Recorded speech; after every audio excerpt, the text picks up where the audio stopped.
Sare sozialen erabilerak asko esaten digu pertsona baten izaerari buruz. Bai? Zuk uste? Bai. Adibidez, Twitterrek pista asko ematen ditu. Nik askotan egiten dut jolas hau. Pertsona baten profilean sartzen naiz. Irakurtzen dut bere aurkezpena. Begiratzen dut nor jarraitzen duen. Eta irudikatzen hasten naiz pertsona hori nolakoa izango den. Begira, adibidez, hau. Begira zenbat sukaldari jarraitzen duen. Zalantzari gabe, sukaldari ona da. Zer uste duzuzuk?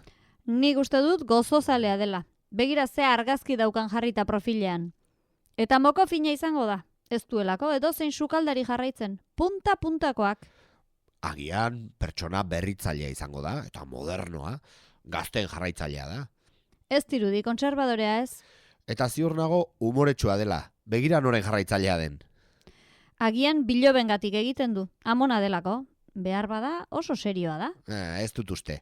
Begira, erretiro dunen elkartearen izena. Izen ironiko horrekin, kideak ezin dira serioak izan. Eta zalantzari gabe, ezkertiarra da. Bere adinean eta sindikatuaren jarraitzailea da.